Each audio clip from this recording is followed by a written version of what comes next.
मेरा सौभाग्य है मैं उत्तराखंड में पैदा हुई। उत्तराखंड जिसे देवभूमि उत्तराखंड के नाम से भी जाना जाता है, सिर्फ कहने के लिए नहीं, यहाँ है देवताओं का वास इसलिए कहते हैं। नमस्कार दोस्तों, ऐसे ही एक इंटरेस्टिंग कहानी के साथ मैं फिर से हाजिर हूँ आपके बीच में। और आज की मेरी कहानी है कुमाऊँ के फेमस गोलू देवता की। गोलू देवता को तो आप सभी जानते होंगे और कुमाऊँ में जगह जगह इनके बहुत से मंदिर हैं।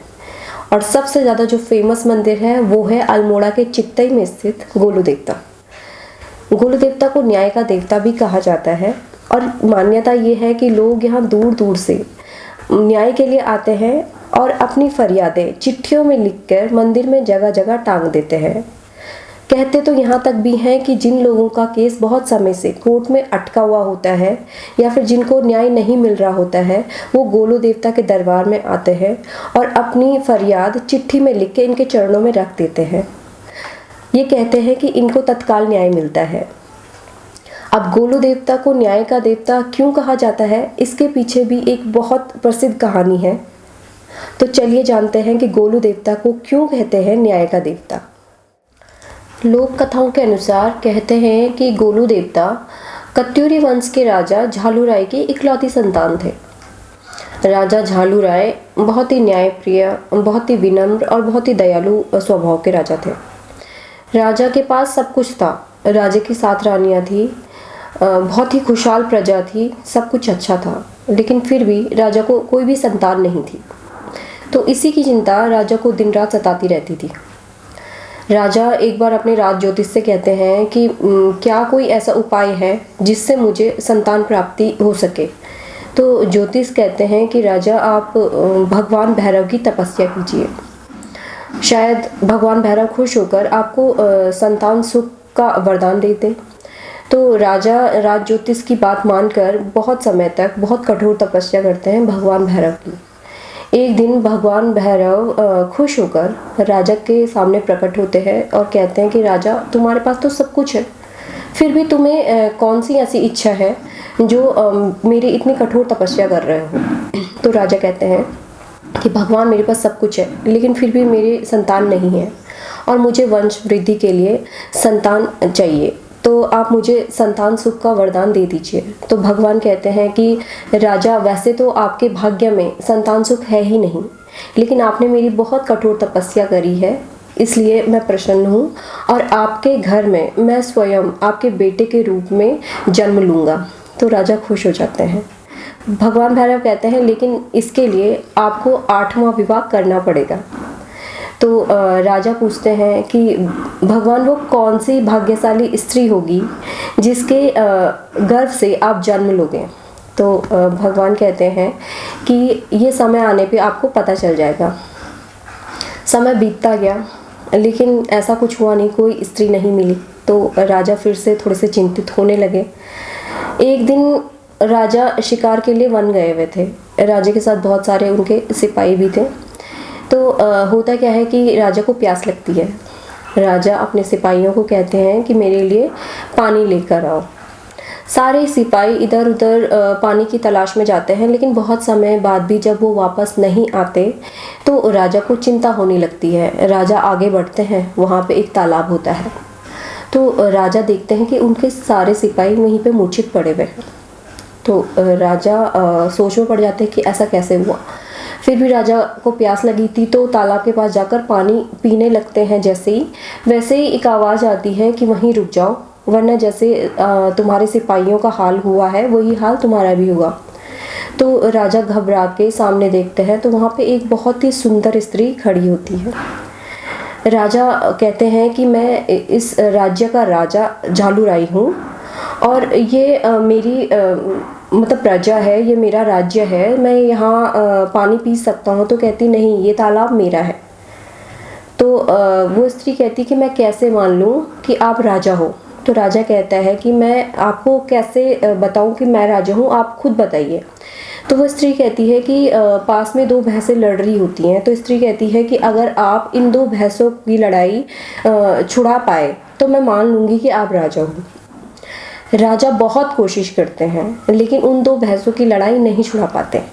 बाद में वो स्त्री खुद जाकर उन दोनों भैंसों की लड़ाई छुड़ा देती है और राजा उसको देख के, उसके कार्य को देख के बहुत प्रसन्न हो जाते हैं, बहुत मंत्रमुग्ध हो जाते हैं और सोचते हैं कि मैं इसी को अपनी 8वीं रानी बनाऊंगा। राजा उस स्त्री से उसका नाम पूछते हैं तो वो कहती है कि मेरा नाम कलिंगा है, मैं पंच देवताओं की इकलौती बहन हूँ। तो राजा पंच देवताओं के पास जाते हैं, उनसे उनकी बहन का हाथ मांगते हैं। पंच देवता राजा झालूराय की विनम्रता, दयालुता, इस सब को जानते थे। तो वो खुशी खुशी अपनी बहन का विवाह राजा झालूराय से कर देते हैं। अब जब विवाह हो जाता है, विवाह के पश्चात रानी गर्भवती हो जाती है, लेकिन ये बात राजा की बाकी 7 रानियों को पसंद नहीं आती। तो वो जलन के मारे एक योजना बनाती हैं कि हम इसके होने वाले बच्चे को मार देंगे। वो रानी को बताते हैं कि ज्योतिष के अनुसार अगर तुमने अपने होने वाले बच्चे का मुंह देख लिया तो वो मरी हुई पैदा होगी। रानी इनकी बात मानकर जिस दिन बच्चे को जन्म देने वाली होती है, उस दिन अपनी आंखों पे पट्टी बांध देती है।